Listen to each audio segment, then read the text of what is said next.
All right. Welcome to another episode of Connect and Politic. We're here with a special guest.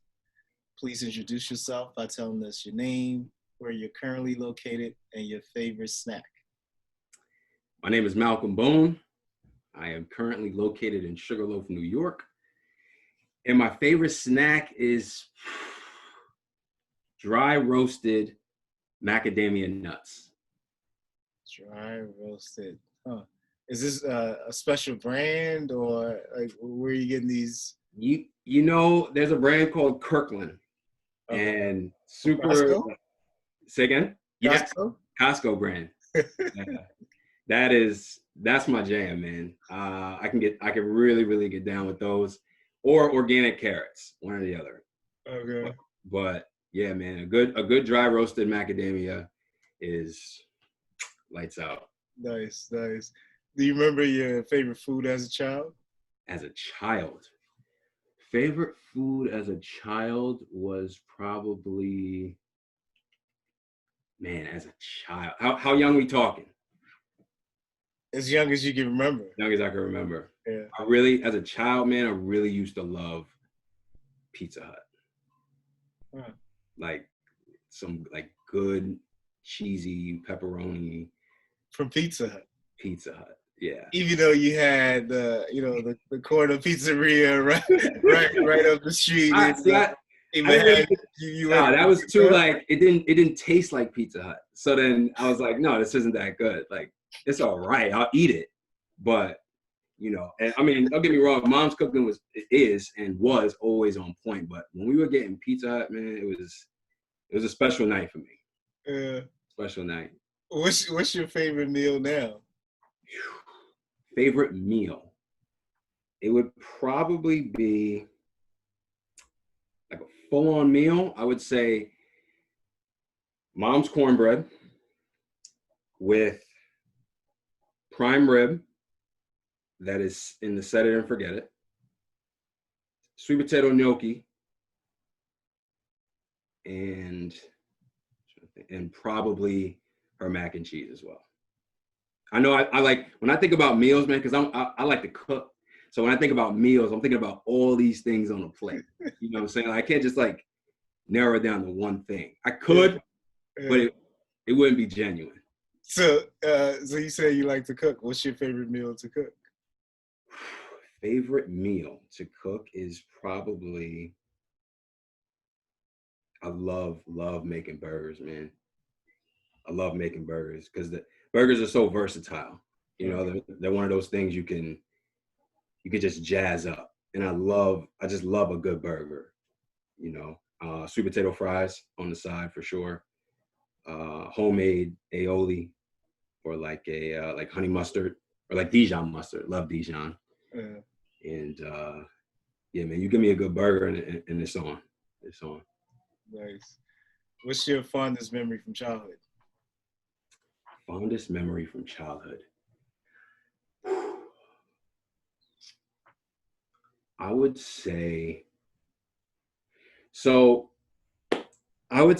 I went to New York Knicks camp that was held at, where was it? Pace University. And I believe I think it was 2003, so I was 13. And mom sent in this letter to WBLS because they were taking in all of these applications for students or kids that wanted to go to this camp. So mom was always good at typing up these letters. So she's like, yeah, my kid he's a student athlete. He works really hard. Never misses a day of school. You should definitely take him for this camp. And sure enough, she sent the letter in. They wrote her back, accepted me in, and through WBLS, I was able to get a spot in this Knicks camp. I think Cal Ramsey was there. A couple other famous Knicks were there.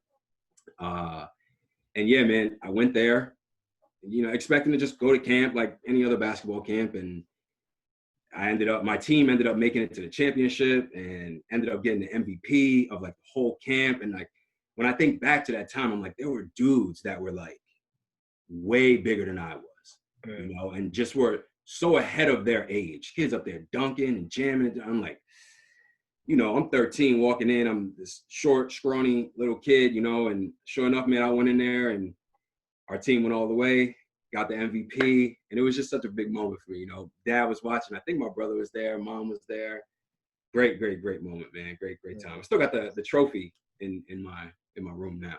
So Nice. No, that's good. That's good. Do you time. miss anything about being a child?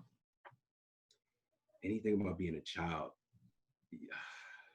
I miss being able to. Oh man, being a child, man. I think just living worry free. I used to come in from elementary, middle, sometimes even high school, and I would just get my homework done real quick and then just go outside. Like I miss just being able to I could still go outside, but it's different when you're with your boys and you guys are riding bikes up and down the street. You're talking smack, some of your boys are fighting with each other. It's just it was good. It was all love, and it was just super worry free. So I definitely miss that. Just getting up and going. Yeah. How do you think your childhood helped groom you into the person you are today?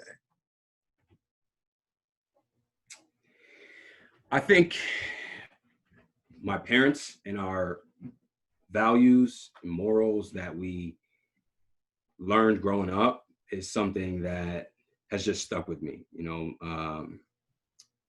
My mom, my dad, just always just being there, giving support, guidance. If I ever needed them, I knew I could just go to them. My brother, Jason, he, anytime I needed anything, they were just right there. And, my dad did a great job of instilling, some great morals in my brother and I, always be respectful, treat women with respect. You have to, in order to get respect, you have to give it. Mom always teaching me the importance of, perseverance. Nothing's free in this world, so you're gonna have to work twice as hard to get to where you want to be. Dad always used to say, life's not fair, get used to it. That was always his thing. If ever my brother or I were up, would say, well, that's not fair. His response would always be, well, life's not fair, get used to it. Like every single time without fail. He'll still say it to this day. If I walked up to him right now and said, Dad, that's not fair, he'd say it for sure. 100%. So that's gonna be the title of this of your interview. Life's not fair, get used to it. Get used to it. But yeah, man, just instilling, those super important values in our lives. It is definitely something that has transcended into my adulthood for sure. Yeah. What are your favorite things to do for self-care? Work out, cook, meditate, laugh. I love to laugh, man. If I can laugh to the point where I am crying tears, that is one of the best feelings ever. It doesn't happen too often, but man, when it does, there's not a lot of good feelings like that. Again, I love to cook, man. I cook my meals pretty much every night. I'm always in the kitchen, but I don't just look at it okay, I'm going in to cook now. It's no, I'm gonna go in and I'm gonna put my apron on and I'm gonna chop. It's a way to just put the day behind me, and working out is my jam. I do it every day. And yeah, man, meditation is something that has my brother has kind of brought into my life. He used to work for a company called Core out in the West Coast. And he kind of told me about the company, the product, and what it was all about. And, he sent me one of their devices, and sure enough, man, meditation has also become a part of my daily practice and my daily routine as well. Yeah, no, that's a great list. And thank you, man. There are a few things on your list that resonates with me. Of course, working out, the laughter. Everyone that knows me know. I think the folks generally say I probably laugh too much. You know what I mean? All right, man. Like, you know what I mean? Like, so it's an interesting thing actually. It's following me because I I can pretty much find the humor in anything, Yeah, and yeah. so yeah, yeah, everyone, even my kids, will say, "Oh, Dad, Right. you laugh so much," like There you go. you always laugh. Laughing again. Yeah, Ain't nothing even that funny, Dad. What you yeah, doing? exactly, Right. What you exactly. laughing at? But I'm telling you, man, that's special, man, that you're able to do that. Yeah, You know, finding that joy. Not a lot of people could do that, man. So I applaud you with that. That's awesome. yeah. What's some things you do for self growth? Self growth. I love talking to individuals that just know a lot. You know, like people who just have a wide and broad range of ideas. I love being around people that are creative because I used to think of myself as never very creative, but now I'm starting to just immerse myself in conversations that I, in the past, I usually wouldn't immerse myself in, and I'm finding that it is turning on a creative, kind of innovative twitch in my mind. I've been reading a lot more. I'm actually reading a book right now by Michael Bennett, and it is what is it called? Things that make white people things that make white people uncomfortable, I believe. And so I'm really just I'm also reading The Slight Edge again by Jeff Olson. And it's really just an opportunity for me to just continue to just grow, man. Like we talked about earlier, you want to go to college, and you leave college and that's it. You hit the pinnacle, you hit the ceiling. It's like, I'm always trying to learn and just have conversations about things that I'm not so, I'm not so comfortable. I don't know a lot of information about. So that's my big thing right now. Just being around people who are uh, very,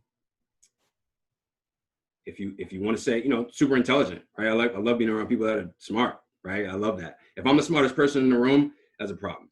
I'm not saying anything about, my brain or anything, but I'm just saying I don't want to be in a room where I know more than everyone else. Yeah. I don't like being that guy, so that's one of the biggest ways, man. And just reading, just reading new things and always learning. I always want to feel like I'm learning, Nice, nice. for sure. Do you have any? I know you. This question is really about: do you have any good habits that you practice regularly, and how did you develop those habits? So I know you talked about reading, working out, Yeah. cooking. Yeah. Yeah. Good habits. Yeah, man. So for the last so my school got shut down back in March, but from March of 2020, backtrack all the way to, August of 2017. So about 2.5 years. I was living in the city, working in the city, and I was waking up at 3:45 a.m. every day without fail, except weekends. So it was, I was waking up early when I was living up here at my parents' house, but then when I moved down, I knew I was going into grad school. I was working full time. And because fitness is something that I incorporate every day, I had to make it fit with my schedule. Although I was probably as busy as I have ever been, I said, you know what, I got to figure this out. I tried it one time trying to come home and work out after work, and I was completely drained. Did not work. So I said, okay, plan B. I'm going to try it before work. So yeah, man, I was waking up every day at 3:45, 4 a.m., working out before work. I had to be at work at like 7:30, but I was there at like 6:30 just to make sure, all my T's were crossed, all my I's were dotted. And yeah, man, I wake up early and I feel I just get a great jump on the day. Now I'm here, so I'm not waking up quite as early. My alarm's still set for 6 a.m. every day. I work out before I start teaching remotely. water has been a huge habit in my life. I've been doing that probably since I was overseas playing ball in 2012. And I would say that sparked a lot of my water intake. Just always got to stay hydrated. And yeah, man, I feel great in the morning. So I wake up super early, ton of water, and just healthy habits. Man, I feel like that started my third year overseas. And when I say healthy habits, I mean just like being mindful of what I'm putting in my body. Yeah. So I love drinking, green tea, and I love eating vegetables. I mean, I feel so good when I do it, so just water intake, vegetable intake, enough lean protein, in order to just feel my best, and I really noticed that again, when I was overseas, I wasn't feeling my best when I wasn't eating my best. Mm-hmm. And so once I started to change that and I started feeling better on the court and just better in general, I said, wait, so this isn't just for basketball. This is a lifestyle, and then I just kind of carried that over into my everyday life from then. Yeah. So you've mentioned basketball and teaching. What do you do in your professional life? And is it any different than what you dream about doing as a kid? You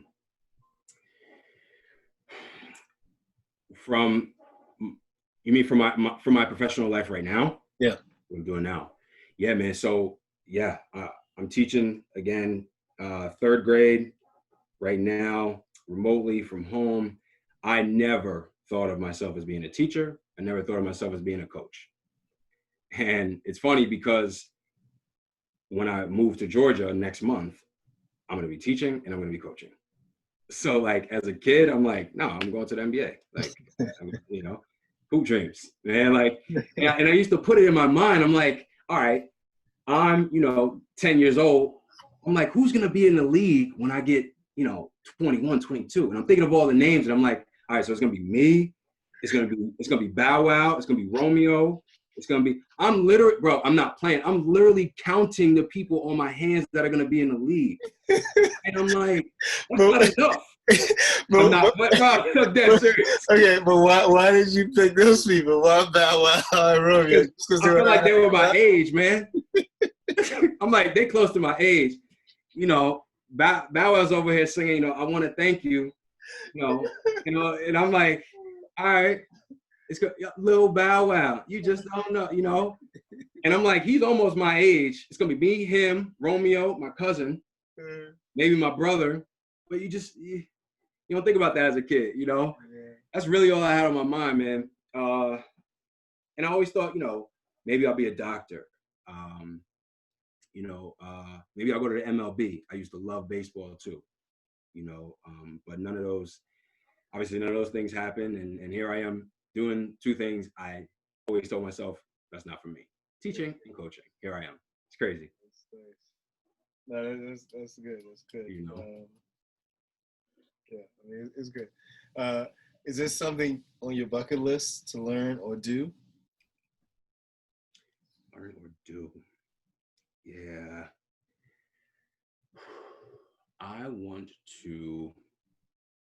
So I definitely want to learn. So my school that I'm teaching at right now, we have a ton of Spanish-speaking families. I'd love to learn Spanish and know it fluently. I can get by, but when I see other teachers, speaking just so fluently, so back and forth with these families, and I have to go on, Google Translate or something like that. The parents appreciate it and they respect it, but man, if I knew it fluently, it's dope. Spanish, it's a great language to know. I feel like it's right up there with English, man, in terms of, how common they are. A ton of people speak Spanish, and if I knew how to do that, I think that'd be awesome. That'd be awesome. Bucket list, man. Whew. What would I do? I always think about Well, bucket list, I would love to travel to Dubai, man. I would love to go to Dubai. You know, that's something that I definitely want to experience one day. Or better yet, Australia. It's quite the flight, I know, but I would love to just get out there one day, man, and see what it's all about. I hear so many great things about Australia, aside from the huge great white sharks and the spiders and everything like that. You know, I'd love to see what Australia is all about. Yeah, I would think you would have, while you were playing overseas, you were going to make some of those trips. Yeah, I made a couple for sure, but I never got quite as far out there to Australia as I would have liked. Yeah. Can you think of any advice that you would give your younger self?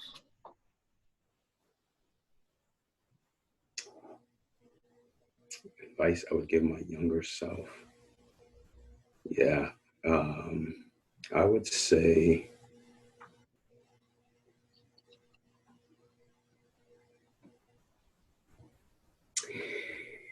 yeah, man.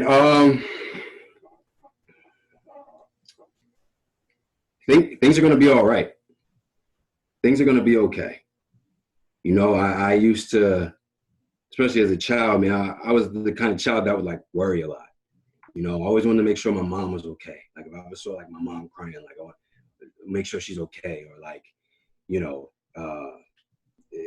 it could be anything. You know, I would always worry. I just want things to be okay. And you live and you start to just learn these things, and it seems like the harder you continue to work, you know, you take some risks, you stay on the course.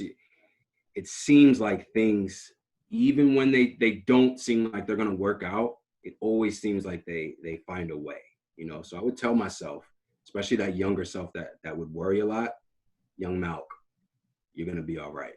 You know, it's gonna be okay. And you just gotta continue to remind yourself of that. Nice. What's the best advice you've received about money? About money, let your money work for you. You need to be letting your money work for you. If you got a whole bunch of money stashed in a checking or savings account somewhere, it's just sitting there not doing anything. You know, of course, you want to have, you know, some money to emergency funds. You know, you want to have a little nest, if you will. But if you just got a whole wad of cash that's not doing anything, that's not going to help you in the long run. So that is definitely something that when I heard that, I said, okay, podcast time. You know, it's time to reach out to other people who are actually doing something with their money and allowing their money to work for them. It's time to, you know, get with it. So, you know, that was probably the best piece I've heard. So you're not a proponent of the cash telephone? Say again? You're not a proponent of the the Floyd Money Mayweather, you know, 21 Savage, all those guys. Can't do it, man. Go put that money in a Roth IRA or something. Figure it out. Like, oh man. Can't get down with it. Can't get down with it. Yeah. What has been the toughest thing you've had to tackle, and what helped you get through it? Toughest thing I had to tackle.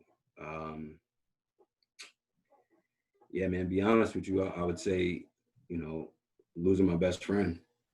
You know, I wear this shirt in honor of him. You know, be a good person. It's a company that's based out in Denver. That's where their headquarters are, and he was somebody that just truly embodied this message. He was the first person I've ever seen to wear this shirt, and it's a concept that's super simple, but a lot of people have trouble with actually living. You know, and I lost him in 2016, September of 2016, almost 4 years now. So that, you know, was something that was one of the hardest things I have ever had to endure. And obviously just Still thinking about him, man. It's like your ace, man. Like, your right hand man. Anything you need, and he's right there. And I think trying my best to continue to cope with it. I wouldn't say I'm necessarily through it, and I don't know if I never will be, but it is something that I have been able to better cope with because of the people in my circle, specifically my brother. When I go through hard times, man, my brother and my mother are two people that it's like knowing those people that you could go to, and that coming out of that conversation, you're going to be better for it, and they truly helped me, man. Couldn't have did it without them. Could not have done it without them. So yeah, man, dad, help, mom and brother, and dad too, but those two played a super important role in it. When I say happy, what comes to mind? Right now, Pharrell Williams. When you said, I mean, honestly, man, when you said it, my mind works a little different, That's good. That's good. You asked, man. Yeah, no, that's good. What qualities or character traits do you admire in other people? Character traits. I think people who are able to see that,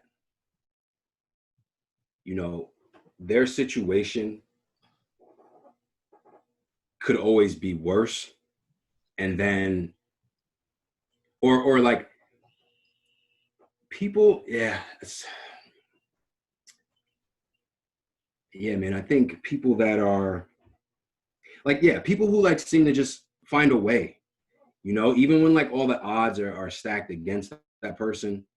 It's like, oh man, you're not supposed to make it out of this situation, are you? But like people who are just persevering, hardworking, relentless, people who just go after it and go after it and go after it. It makes me think of my brother, man. I know I keep talking about him, but I think about him overseas, and the fact that he played Division III, and guys that play Division III usually don't make it to the top league of Europe, and he did, and it's just like all the chips were stacked against him. He was not supposed to do that. He's Division III player. You don't play against like other D1 guys over there. It's just not what you do. Ex-NBA players, not what you do. But he did, and I admire him for that, man, because I know it wasn't easy. I witnessed it firsthand. So he had to go through overseas, and he just found a way, man, and I can admire and applaud anybody that can kind of just push through that barrier when the odds are stacked against you. Yeah, that's good. Time for a fun question. Let's do it. If you won the lottery tomorrow, what would you do? If I won the lottery tomorrow, whew. I would tell my mother and I'd tell my brother. I know, I'm telling you, man. Yo, I'm telling you. Here's why. Because I feel like they'd be honest. And you know what? I tell my dad too. Because I would tell my dad.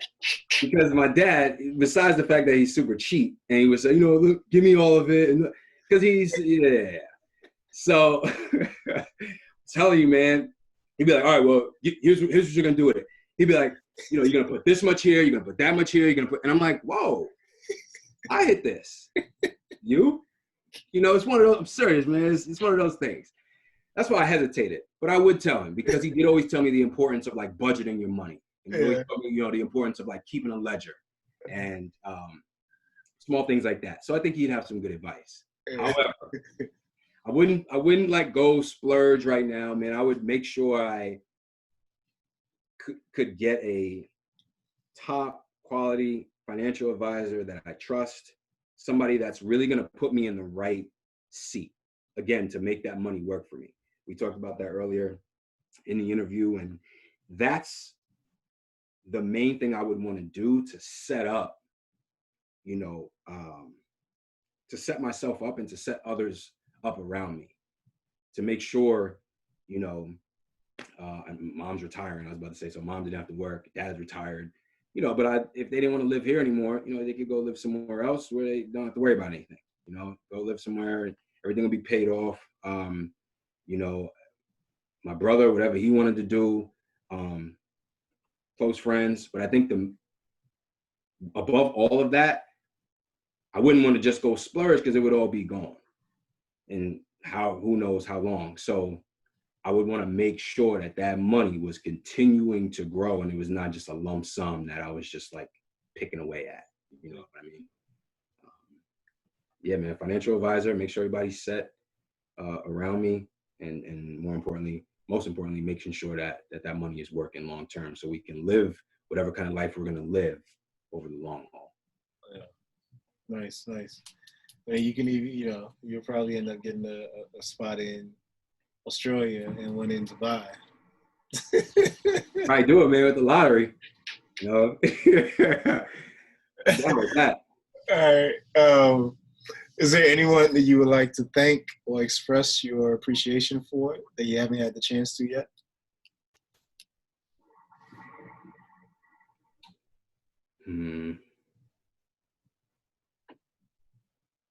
Wow. That I haven't had the chance to. Oh.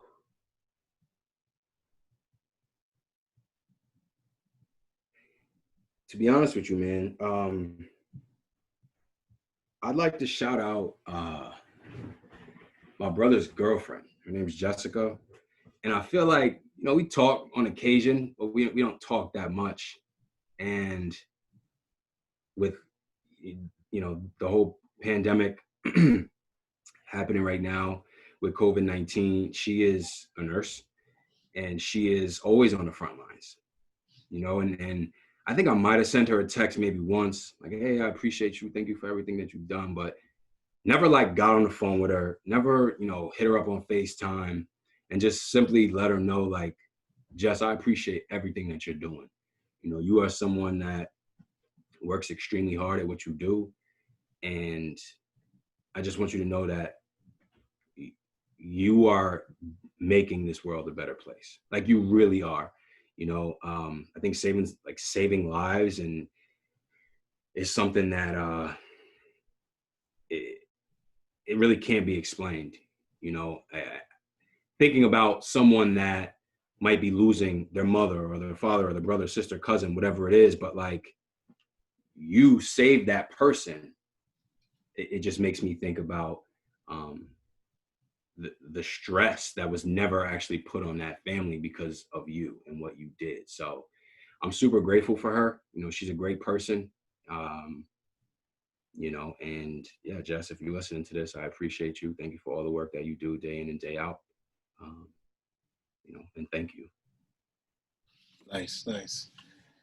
For our final question, how do you define success? Success, man.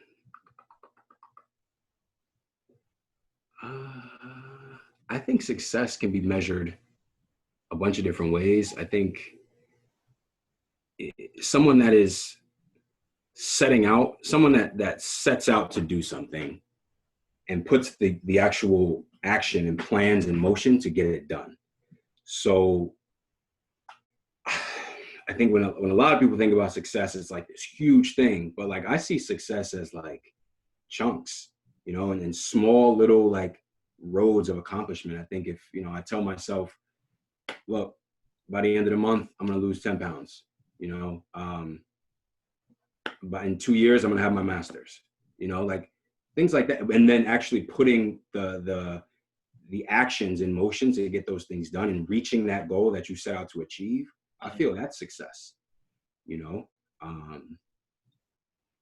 Yeah, man, I don't think it has to be, of course there are, I feel like different one might say there's different levels, but I think anything that you set out to achieve and you put the actions in motion to reach that goal and you actually reach it, I feel like that's success. Nice, nice. Well, that's a perfect way for that to end. Thanks, man. We connected, we politicked, and we'll definitely do this again in the near future. Thanks a lot. Sounds good, man. Thank you so much. Appreciate it. Yes, sir.